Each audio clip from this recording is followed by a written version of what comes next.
E aí, pessoal, beleza? Estamos aqui prontos para mais uma aula bacana de física e chegamos agora no tópico de calorimetria, pessoal. É uma parte bem tranquila da física, tá certo?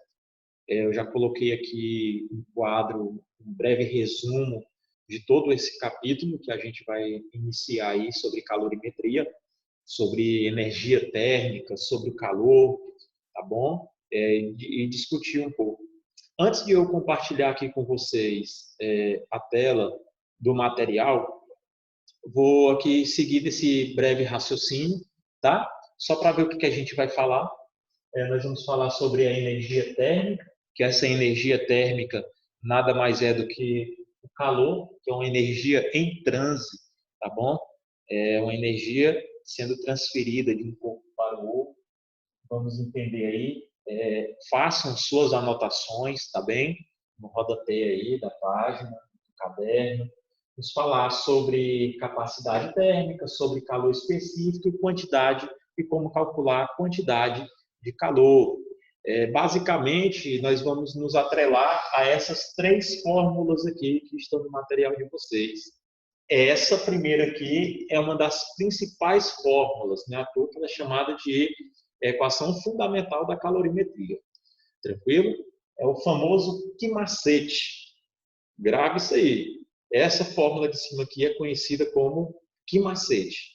Ok? E vamos discutir no material aí sobre essas outras fórmulas aqui. Eu vou compartilhar aqui a tela com vocês aqui do material, tá bom? Eu já estou com o livro aqui na disposição.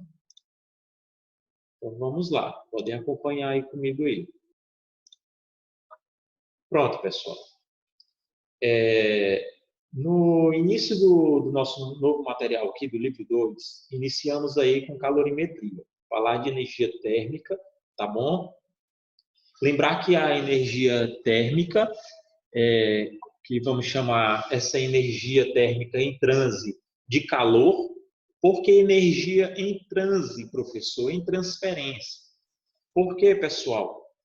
O calor, ele é uma energia transferida de um corpo para o outro, do corpo de maior temperatura para o de menor temperatura. Nós não transferimos temperatura. O calor, ele vai, ele vai provocar alterações na temperatura, tá certo? Quanto mais você recebe calor, maior vai ser a sua temperatura. Quanto mais você perde calor, mais tende a diminuir a sua temperatura. Então, quando nós aquecemos a água, que ela vai ferver, a chama do fogão está emitindo calor. Então, a água está absorvendo calor. Quando a água absorve calor, a sua temperatura tende a se elevar, ok?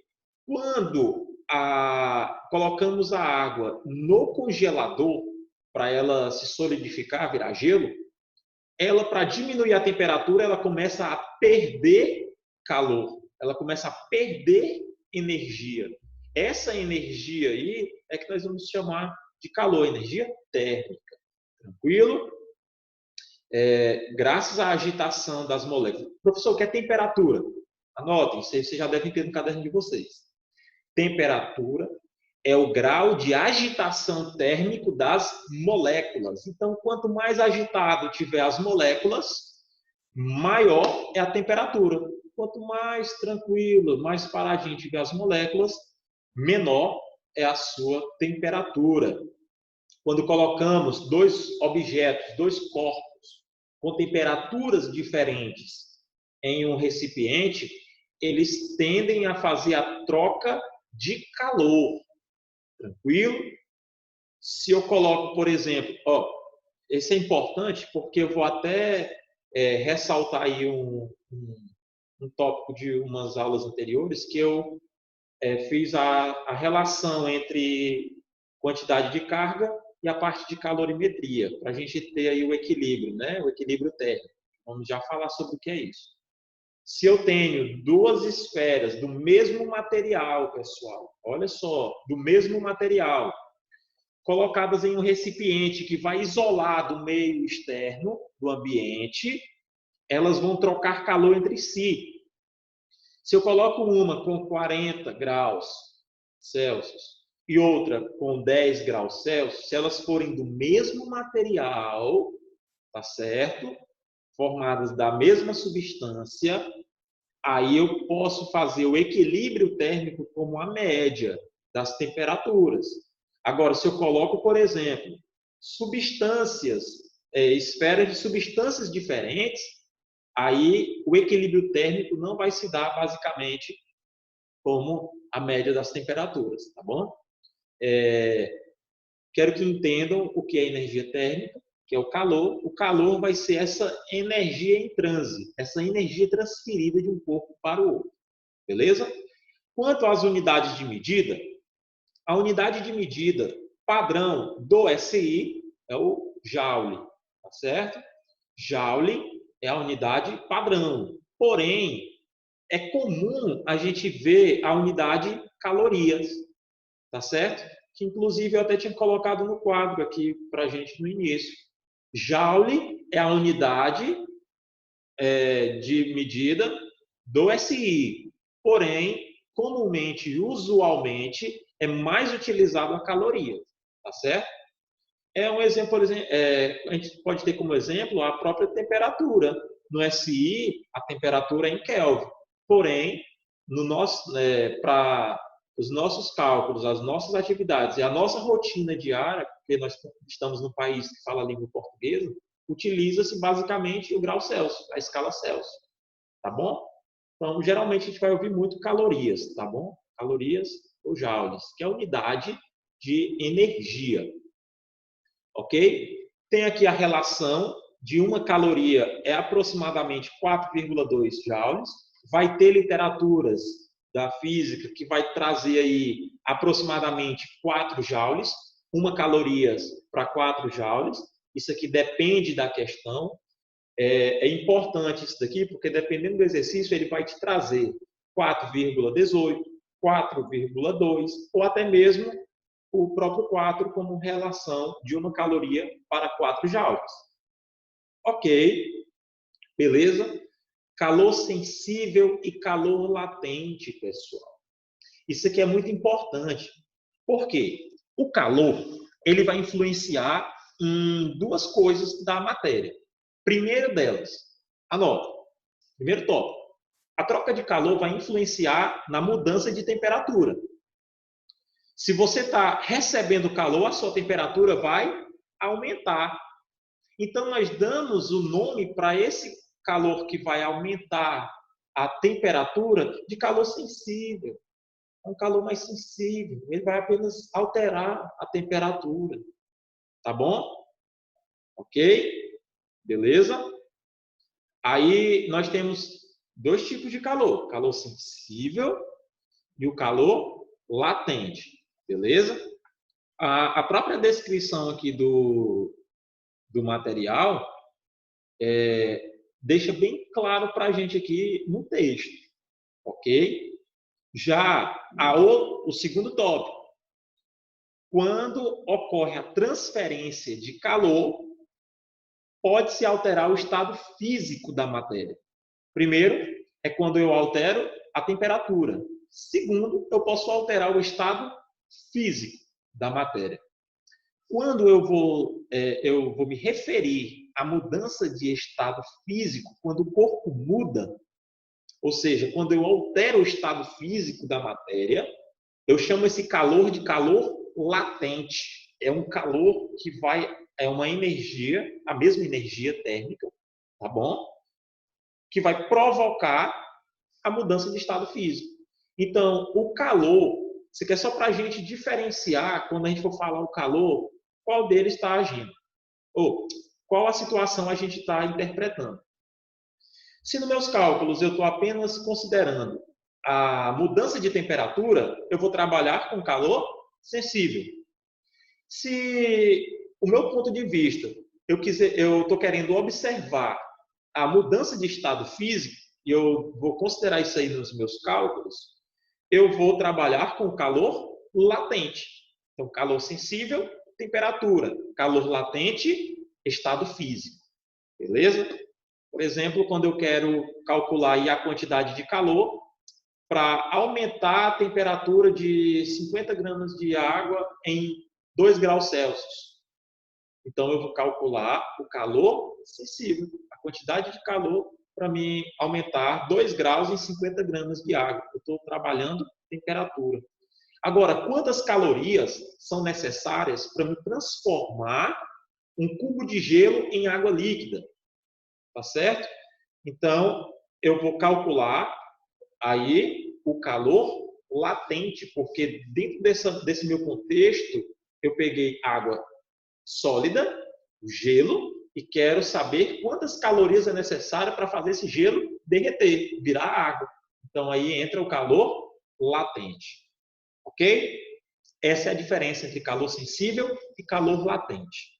Beleza? Passa para frente e vamos lá. Capacidade térmica e calor específico, pessoal. Olhando para a fórmula, já vou deixar aqui um padrão que para vocês que é importante a gente conhecer cada variável.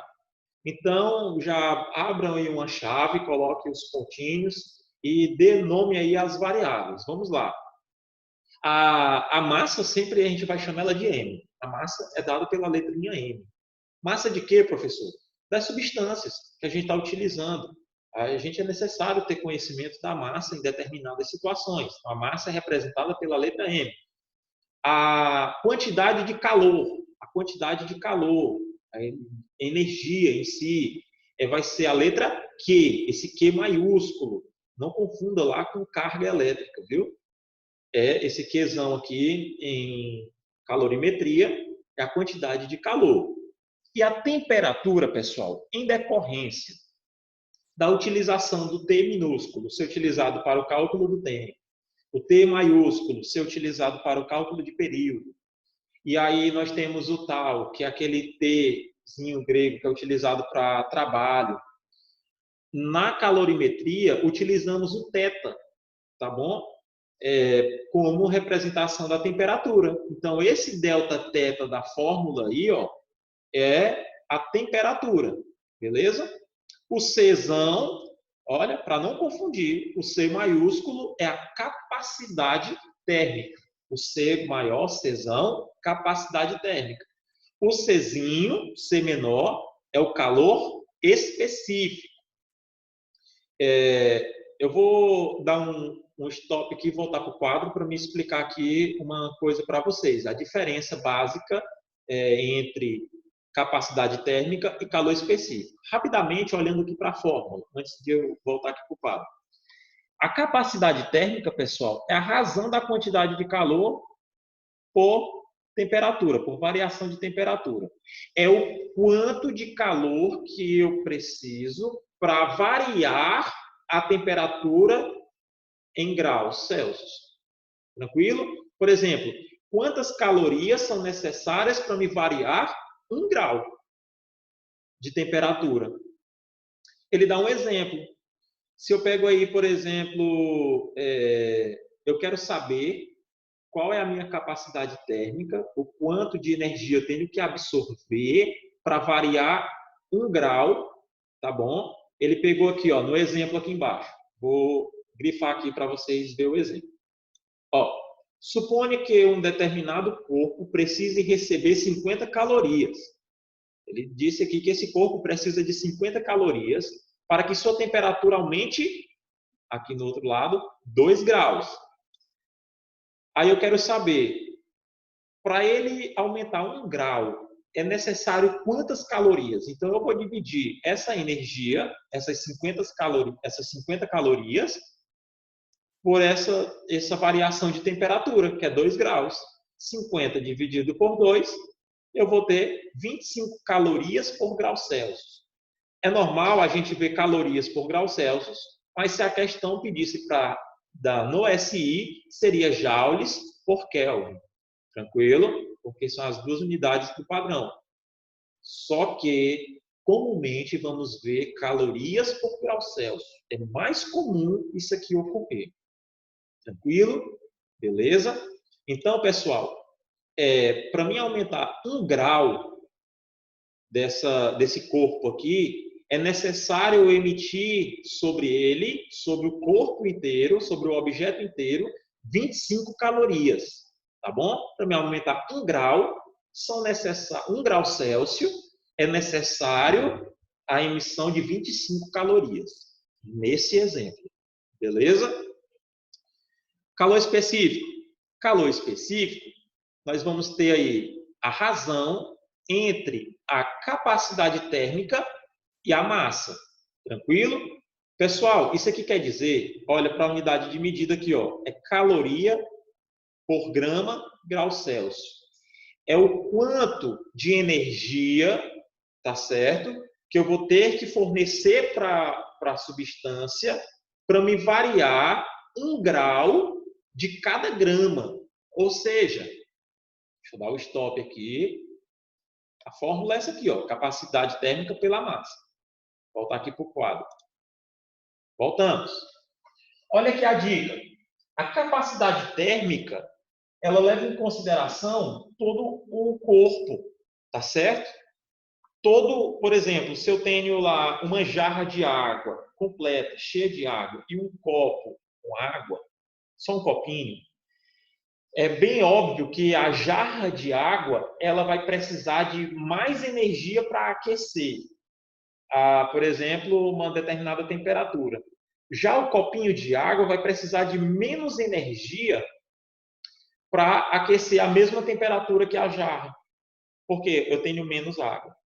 Só que, pessoal, essa capacidade térmica e o calor específico depende da substância, do tipo de material. O calor específico, por exemplo, ele não vai importar se eu estou olhando para um copo de água ou uma jarra de água. O calor específico ele vai levar em consideração a parte do corpo, ou seja, cada grama. Então, se eu estou falando de água, se é água num copinho ou água num copão, numa jarra, a capacidade térmica pode ser diferente. Então, capacidade térmica e calor específico se diferem nisso aqui. A capacidade térmica, vamos supor que para me aquecer a minha jarra de água, eu precise aí de 50 calorias para me aquecer a jarra de água. Para me aquecer um copinho de água, se eu pegar aquele copinho de café com água para me aquecer, eu vou precisar de menos calorias. Menos calorias, entendeu? Bem menos. Então, a minha capacidade térmica do copinho de água e da jarra é diferente. Porém, o calor específico da água não vai mudar. Ela no copinho ou na jarra, o calor específico vai ser o mesmo. Então, a capacidade térmica leva em consideração o corpo. O calor específico leva em consideração cada grama do corpo, cada parte. É o quanto, até pela fórmula aqui, ó, é o quanto de energia que eu tenho que transferir para o corpo para me variar 1 grau de cada grama da substância. Tá certo? É o quanto que eu tenho que fornecer de energia para me variar 1 grau de cada grama da substância. Por isso que a unidade de medida é isso aqui, ó. Vou ver se dá para ficar aqui do ladinho aqui, ó. Como é? Essa unidade aqui vai ficar calorias, tá certo? Por grama grau Celsius. É o quanto de energia que eu tenho que transferir para me variar 1 grau de cada grama do corpo. Tranquilo? Entenderam?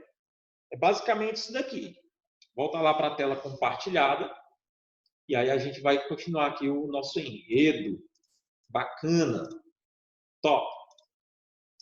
Dando sequência, pessoal. Esse calor sensível não existe, por exemplo, como se diz, ele não é fixo. Só que, professor, mas eu vi que tem uma tabelinha de calores específicos. Existe uma tabela para um determinado intervalo de temperatura. aí a gente utiliza essa tabela, tá bom? Ela não é única e suficiente, não, tá bom? Esse calor específico, por exemplo, e a capacidade térmica, tudo isso aí depende muito da temperatura e da substância, ok? Então, para um determinado intervalo de tempo, perdão, para um determinado intervalo de temperatura, nós temos aí essa tabelinha aqui que foi pré-estabelecida. Professor, então pode mudar essa tabela? Não, para os vestibulares a gente vai ter esses valores aqui para os nossos cálculos, tá bem? Quando vocês estiverem lá no nível superior, de vocês estudando calorimetria, vocês irão ver que vai muito mais além do que isso aqui, tá bom? Aí aqui tem algumas substâncias e os determinados calor específico no SI, ó, com a unidade de medida em joules por quilograma Kelvin e calorias por grama grau Celsius. Tranquilo? Da água é 1, tá bom? Aproximadamente 1. O gelo, apesar de ser água também, mas está no estado sólido, ele apresenta aí um calor específico diferente, 0,55. O alumínio, aí ó, a tendência é ir diminuindo, pessoal. É interessante fazer aqui até uma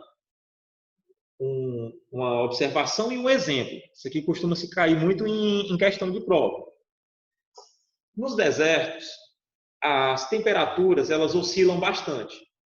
Durante o dia, as temperaturas elas são muito altas mesmo. Chega em torno dos 40 graus Celsius. À noite, a temperatura ela cai bastante. Há uma variação de temperatura muito grande, pode chegar até temperaturas negativas no deserto à noite. E aí, pergunta-se, por que ocorre essa variação de temperatura nos desertos? Já em áreas que são próximas de grandes lagos, tá bom? A variação de temperatura é muito pouca. Por exemplo, um local que uma vila próxima a uma barragem que forma aquele lago, aquela área de água muito grande. A variação de temperatura da noite para o dia é muito pequena. Aí eles perguntam, por que nessas regiões de deserto a variação de temperatura é muito alta e nessas regiões próximas de lagos e rios a variação de temperatura é muito pouca? No deserto, pessoal, é porque a areia ela tem baixo calor específico. Essa variação de temperatura que vai ter muito grande no deserto é porque a areia ela tem baixo calor específico. Nas regiões próximas de lagos, rios, mesmo do mar, a temperatura vai variar muito pouco, vai variar pouquinho aí, porque a água tem alto calor específico. Então, a variação de temperatura é muito baixa. Tranquilo? As questões de vestibular, elas se preocupam bastante, pessoal, em calcular a quantidade de calor. Para mim calcular a quantidade de calor, as 3 fórmulas que eu havia descrito no quadro, a gente pode chegar no cálculo da quantidade de calor, que é calcular aquele Q, beleza? Temos aí basicamente 2 formas. Voltando aqui, ó, essa da capacidade térmica e essa que nós chamamos de Q-macete. Essa onde a quantidade de calor é igual à massa vezes o calor específico vezes a variação de temperatura. Professor, qual fórmula eu vou utilizar para calcular a quantidade de calor? Depende da questão.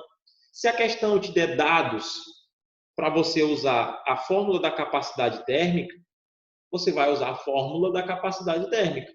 Agora, se as questões te derem dados para você calcular por meio da fórmula do Q-macete, que é MC delta T, que é delta teta, você vai usar essa aqui, a equação fundamental da calorimetria.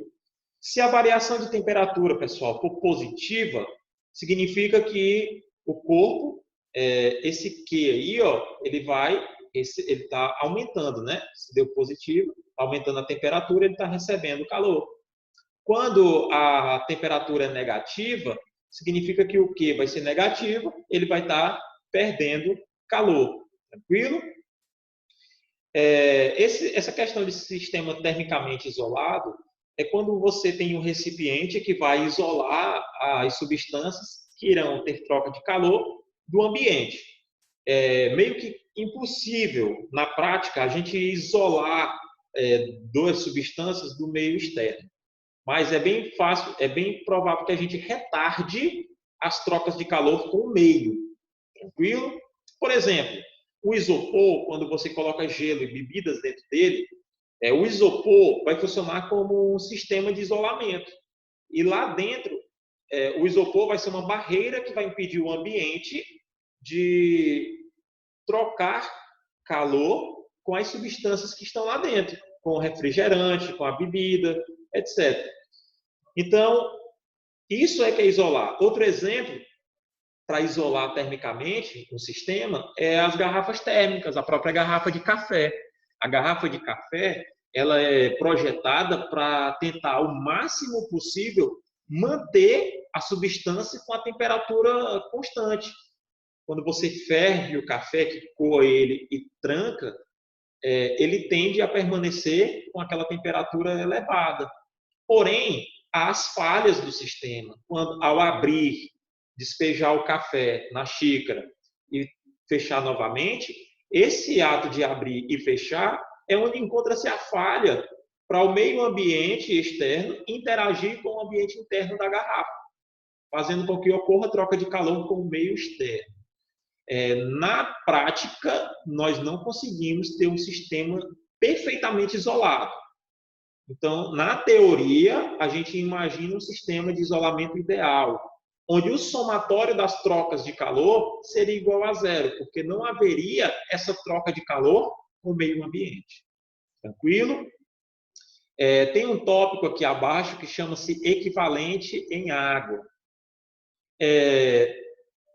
Não costuma-se, dentro dessa parte aqui das questões de vestibular, não que não caia, mas a ocorrência é bem pouco desse tópico aqui, em questões. Os tópicos acima caem com mais frequência.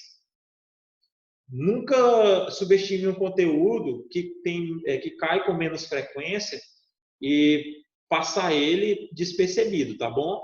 Porque uma hora ele pode ser cobrado. Aí vamos entender aqui, ó. Porque o equivalente em água, a gente vai, às vezes, apenas comparar a capacidade térmica de um outro corpo com o equivalente da mesma quantidade em água, ou quantidades equivalentes. Como assim, professor? Bora partir lá para os exemplos. Ó, a capacidade térmica aqui é a massa vezes o calor específico. Ele isolou essa fórmula bem aqui, ó, lá de cima. Essa fórmula aqui do calor específico, que é a capacidade térmica pela massa. Ele isolou a capacidade térmica, ficou calor específico vezes a massa. Tranquilo? Agora volta lá para baixo. Então, ele chamou isso aqui de E.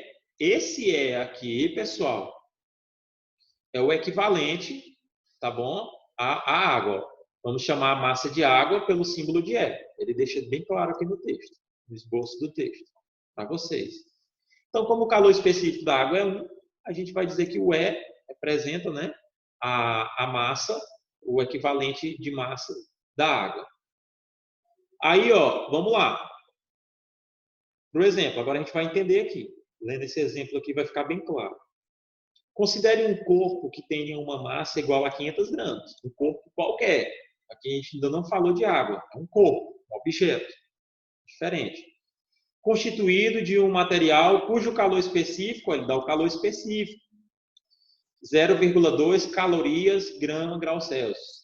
Significa que para mim aquecer 1 grau Celsius de cada grama desse corpo aqui, desse material, é preciso 0,2 calorias.